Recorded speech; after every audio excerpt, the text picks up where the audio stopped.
But that word control is something you brought into the game, because we always hear position before submission. Yeah, but people have to understand that the traditional cliche of Jiu-Jitsu is position before submission.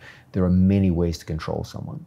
Okay, positional control is one form of control. It's arguably the most important form, but it's one of many forms of control. There's control through balance or kazushi. Okay, there's grip control. There's reaction speed control. There's many forms of control, and I believe it's more accurate to talk about control leading to submission rather than just position, because there's many ways to submit people who don't rely on position at all. Okay, just different forms of control. So, so whenever I talk, you don't hear me talking much about position before submission. That is an important concept to teach a beginner, but there's deeper concepts that people can learn in that. Right. And language is very important here. Yeah, you want to be precise with your language. Yeah. You know, I've always found in life that the more precise you are with your descriptions, the more precise you'll be with your movements. You see this in every aspect of life. Imagine you and I were fixing a car engine, okay? And I'm like, hand me the cylindrical thing with the white top and the gray bottom with the wires sticking out of it. And you're like, and you start looking around for the white cylindrical thing with the wires sticking. And what if I could just say to you, hey man, pass me the spark plug? Okay, now you know exactly what I mean. And so precision in language, a precise terminology, enables you to operate more efficiently. And that's how you have to be with your grappling. That's why I always insist on nomenclature. My students speak a language so that I can communicate very quickly to them. Okay, I need left side cross ashi. He knows exactly what I want. Using those traditional Japanese terms. I use Japanese terms on occasion. I often get a lot of stick over this. People say, "Oh, Danaher's a stuck-up asshole who, you know, tries to sound like a smarty pants with his Japanese terms." And that's not true. There's some truth to it. They're also more specific. Yeah. Ashigarame means something. Yeah, absolutely. What I'm looking for with terminology is, first, I don't care what names you use, to be honest with you, but you do have to have names. Right. Okay, so you and I can communicate quickly. Okay, we have to be able to use language to our advantage. If I'm going to communicate to you and reduce the time it takes to teach you, I need to teach you in a language. Now, what language did I choose? Well, that depends on the situation. I always try to honor the people who made the sport, and you know, it's called Brazilian Jiu-Jitsu, but a big part of it came from Japan. The truth is that Jiu-Jitsu has three major cultures woven into it now. The dominant one is Brazilian, but its forebears were Japanese, and now there's some American influence. So it's a multicultural thing. There may come a day where we may even stop calling it Brazilian Jiu-Jitsu. You know, 100 years in the future, it might just be called Jiu-Jitsu again. I don't know. But and the personalities of each culture are blended. Yes, it's an odd sport. Like if it hadn't have gone via Brazil, it wouldn't be what it is. Yeah, today, and you look at Japanese martial arts. Look, you know, just psychologically, they're a completely different profile from the Brazilians. You know, one's a very sort of rigid, hierarchical kind of society. The other is a very laid-back, laissez-faire society. And it's like this incredible mix. The Americans are somewhere in the middle. It's a strange thing. And you can feel almost the streets of Rio de Janeiro in there too. But I do try whenever I can to honor the old Japanese masters who gave the sport its beginning. And so, you know, clearly, you can see in old textbooks the Japanese knew what ashigarame was. They tended to identify it more as a specific lock of the legs, at least in judo manuals. But it's also a generic name, just means entangled legs. My two legs entangled with one of yours. So where it's appropriate, I try to incorporate Japanese terms just as a mark of respect. But there's also times I deliberately do not use Japanese terms. Like the correct Japanese term for the Kimura lock is urigurami, okay?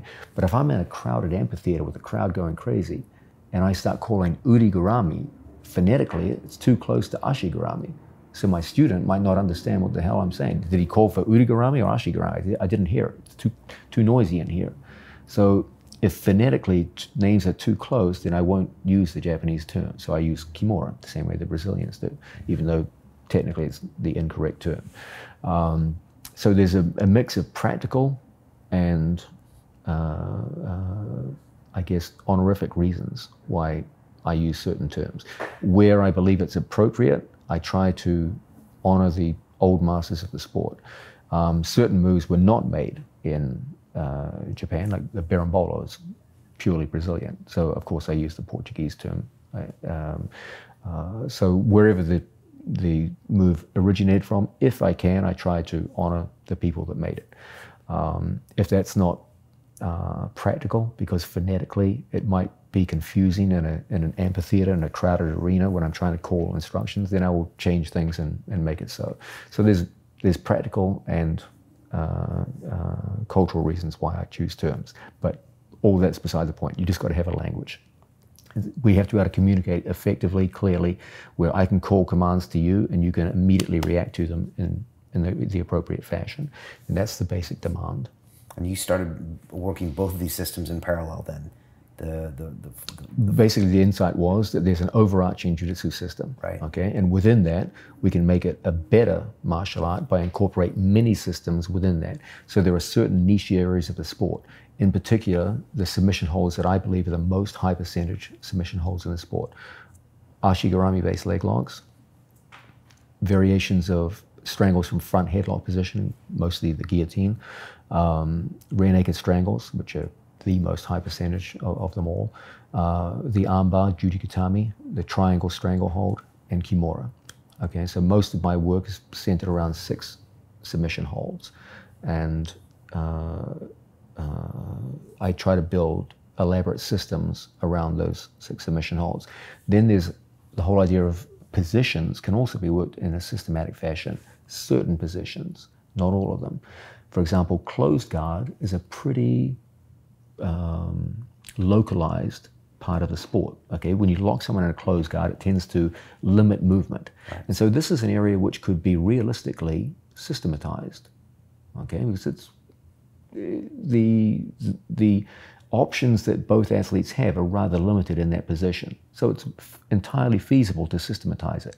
But open guard, it's just not feasible to systematize. Degrees of freedom. Way too many variables. It's all happening too quickly. So in those situations, you can't offer a system, but you can offer a broad set of brush strokes. Okay, this is what you should be aiming for in these situations, et cetera, et cetera. So certain parts of the sport, submission holds and some positions can be systematized. Half guard is a good example. You can systematize half guard. You can do it with closed guard. But open guard as a whole, it's going to be tough to systematize that. Okay, guard retention, it's going to be hard to systematize it. You can give broad recommendations, you can give principles and concepts, but it's hard to give you a step 1, step 2, step 3 system for that. So the basic idea here is we have an overarching system, Brazilian Jiu-Jitsu, as it was always understood, and my input to the sport was to say that we can enhance performance by incorporating subsystems within that where appropriate. Submission holds, some positional areas, and done in this way, athletes can find the same advantages in these little subsystems and tying them together that jiu-jitsu players found in the early days of mixed martial arts, when that simple 4-step system always gave them a sense of direction that would prove to be so valuable in a fight. Think about fighting and combat in general. What's the single most common experience you have whenever you're in a combative situation or a fight?